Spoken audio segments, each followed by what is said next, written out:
All right, this is Chapter 3, Lesson 6, Add and Subtract Unlike Fractions. So last time we talked about subtracting like fractions, and all we had to do was add or subtract the numerators, and we left the denominators alone.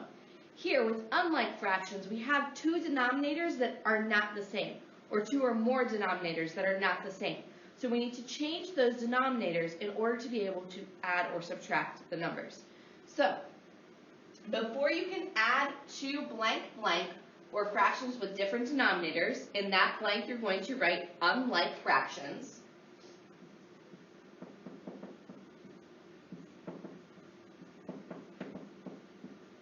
Before you can add two unlike fractions, or fractions with different denominators, rename one or both of the fractions so that you have a common denominator. All right, when we're adding or subtracting unlike fractions, to add or subtract fractions with different denominators, I rename the fractions using the blank, blank, blank. In that blank, you're going to write least common denominator.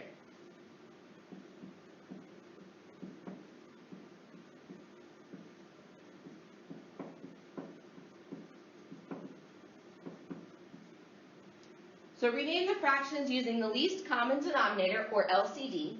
Add or subtract as with blank fractions. In that blank, you're going to write like fractions. If necessary, blank the sum or difference. In that blank, you're going to write simplify.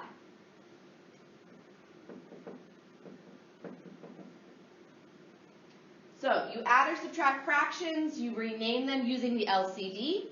You add or subtract as with like fractions, and if necessary, you simplify the answer. Okay.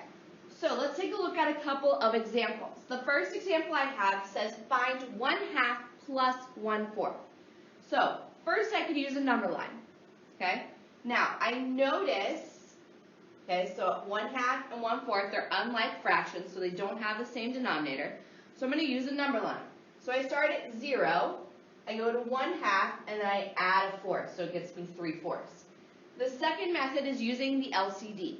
I highly recommend using the LCD method and not necessarily the number line method, because the number line you have to draw, then you have to segment everything out, and still make sure that you have everything correct. So the LCD is actually probably going to be a quicker method for you to use.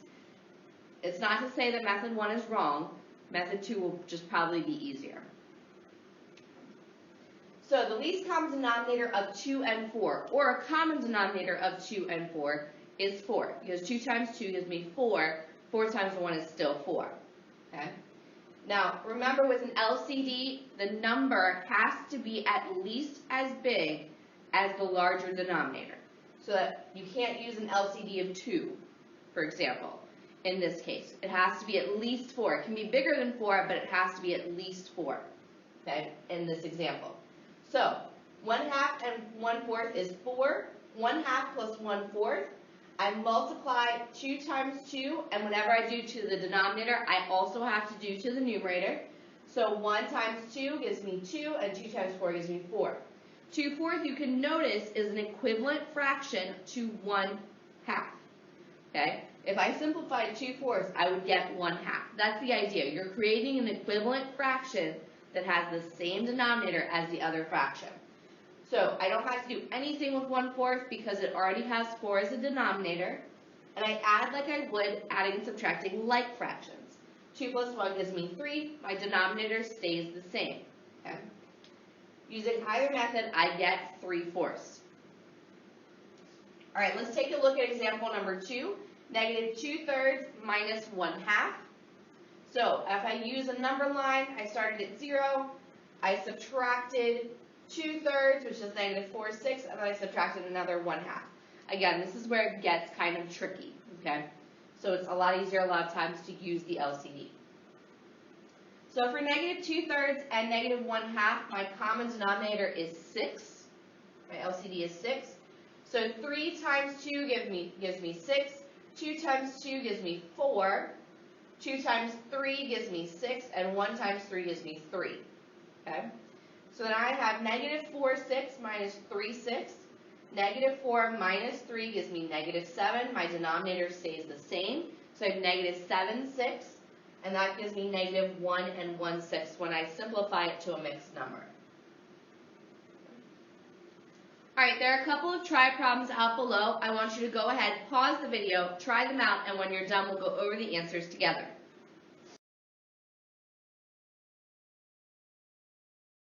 Alright, now that you've had a chance to try out the try problems, let's go over the answers together. So, the first question I have is add 1/6 plus 2/3 and write in simplest form. So, as I can see, 1/6 and 2/3 are unlike fractions. So the first thing I need to do is find the LCD. So the least common denominator between 3 and 6. I can do this by thinking about the multiples. My multiples of 3 are 3, 6, and I can stop there because 6 is right there. Okay? So that means 6 is going to be my common denominator. Okay. So now 1/6 I don't have to change, but 2/3 I do. 2/3, and I want to change it so it's over 6. 3 times 2 gives me 6. So 2 times 2 gives me 4. So now I can add 1/6 plus 4/6.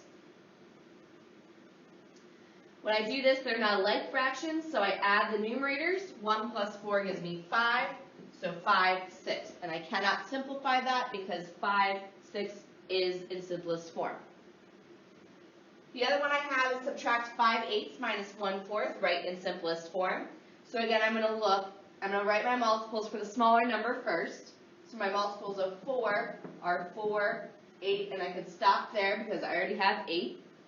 So I need to change 1/4. 4 times what gives me 8? Well, 4 times 2 gives me 8, so 1 times 2 gives me 2. So I have 5/8 minus 2/8. When I subtract, 5 minus 2 gives me 3. My denominator stays the same, and I cannot simplify this any further because it is already in simplest form. And that is the end of Chapter 3, Lesson 6.